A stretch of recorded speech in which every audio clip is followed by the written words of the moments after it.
Hey guys, somebody left a comment on my last video asking me to do a walk around of my motorcycle, the one that I'm riding now, and talk about the motorcycle. So the best way I can think of to do that is to get you guys off that tripod and I will walk you around the bike and explain what stuff I got on here, and probably end up telling you why a BMW is the most ridiculous motorcycle on earth.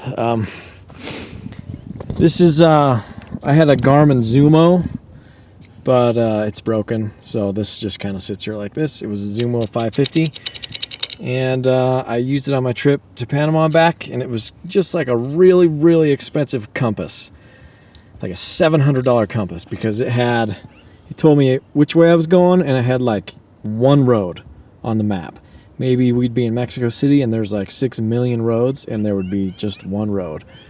So probably could have got a map pack, but didn't.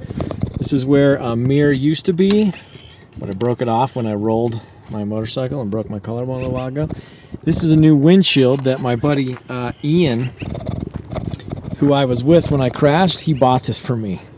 Son of a gun. I had just been fired from my job, and then I broke my collarbone that same week. And I was lamenting about life to him, and then he showed up a couple days later with this awesome new C. Bailey windshield. So that was awesome of him. This is a zip tie that holds on my awesome new C. Bailey windshield. These are some lights, some aftermarket lights that I put on the bike. Over here and over here, they're pretty bright. They drain the battery. If you're like me and you put the kickstand down and you walk away from the bike and you leave the lights on, that happens to me. That happened to me like 3 times in one day last week. So I've just taken the fuse out of those. I don't even use them anymore because they kill the battery so fast. These getting into how stupid BMW riders are, these cost me $1,000 to buy and have installed. So that's like what I bought my KLR 650 in Panama for. These are Tortec crash bars. They cost probably $450.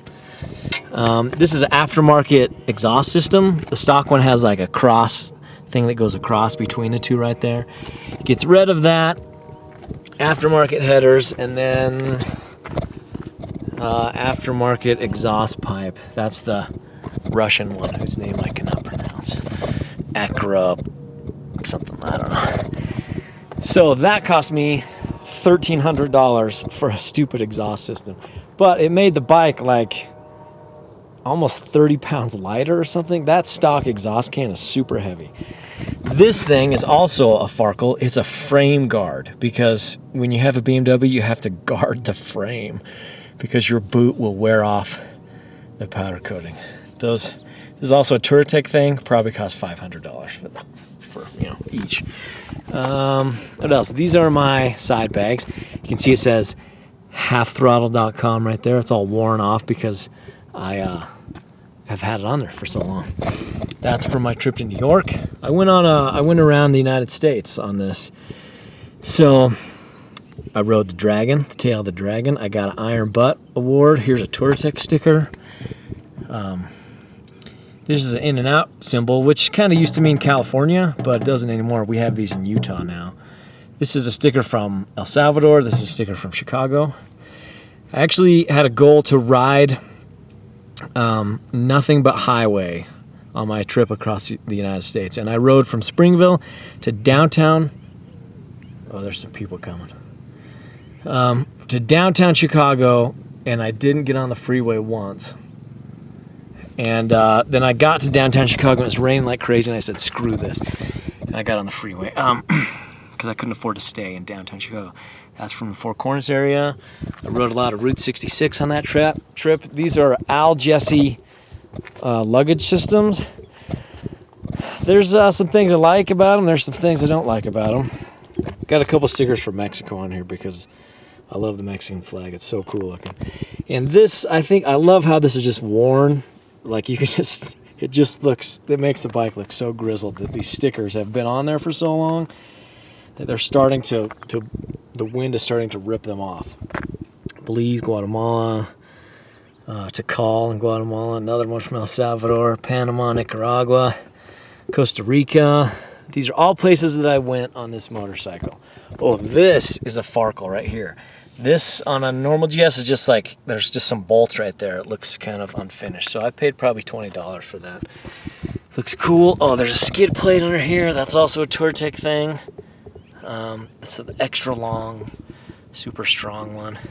Probably cost $6,000. So the thing, these Al Jesse Luggage, they're good, but this top box, the way that it's mounted on the bike is it's got these two bars here, and then there's one screw that goes from the inside of this thing down into the seat of the bike. And I've broken that so many times now that I've given up replacing it. So that's like if there's a weak point of this luggage system, that's what it is. But they're cool. I like how they open like that because you can have, whoops, I know I got one in here somewhere. Son of a gun. This one's kind of tweaked because I crashed pretty hard. So it has this like wire thing that you can put in there, and so you can fill that full of socks or underwear or whatever, stuff that you need often, first aid kit. And then that can hold that in there, and then you can put more stuff down there. This gets friggin' hot too. I've melted some stuff in there before. Here's a little first aid kit. I wanted a first aid kit that I could actually save someone's life with. I hate when you buy a first aid kit and it's like, we've got Band-Aids and little aspirin pills. This has a tourniquet, a nasal pharyngeal airway, lubricating jelly. So a tourniquet, like if someone's bleeding out, what good is a couple aspirin and a Band-Aid going to do? And a nasal pharyngeal airway, if someone's can't breathe, their airway's closed, you can jam that up their nose and save their life. And I also have a CPR mask in here. And I also carry around with me 4 extra of these things. If you have a GS, you know what these are because you've purchased many of them. These things go right here. Right, there's one right there. There's 4 of them, and that's how the skid plate bolts to the bottom of the engine. And anytime you hit something, they break. They rip in half. And then you're out in the middle of nowhere with your skid plate dragging on the ground because you've broken it again. So I carry 4 of those with me, and they're not all the same. Actually, one of them is different. So it's not like you can just have... it's so dumb. These are my hand guards. This one's broken hand guard, and this one also broken. So let's see. I don't know. It's a cool bike. I love this bike, but it's a ridiculous bike because it's so expensive, and anytime anything happens to it, it's not like the KLR that's a single cylinder and carbureted and chain driven, and that any dummy, if he looks at it long enough, he can figure out, okay, this isn't working right, and this is what I need to do. So the KLR, you know, even if you're a dummy, you can watch enough YouTube videos to fix it. But if you're a dummy and there's something wrong with your fuel injection, or if you're a dummy and there's something wrong with your anti-lock brake system, or you're gonna have to go to the dealership. And anytime you go to the dealership, the first thing they do is they take away your belt and they take away your shoelaces, because when you see the bill, you're gonna want to kill yourself.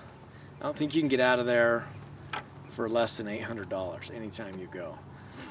So it's a stupid motorcycle and I hate it, but I would never sell it because I love it so very much. We've got history, you know, we've got this bond, and it's heavy, and every time I take it off road I regret it, but I don't know, it's so much fun to ride, and I don't know, I just love it, even though it's big and expensive and stupid. Some things don't make sense. So that's the walk around my BMW R1200GS. It's a 2005. It's got 56,920 miles on it. And remember, I bought it when it was a year old. It had about 10,000 miles on it. And then I don't want the battery to die. And then I lived in Panama for 2 years, and this just sat in storage. So I put a lot of miles on it in very few years, and I hope to continue putting a lot of miles on it. Ride safe, travel far, do it soon.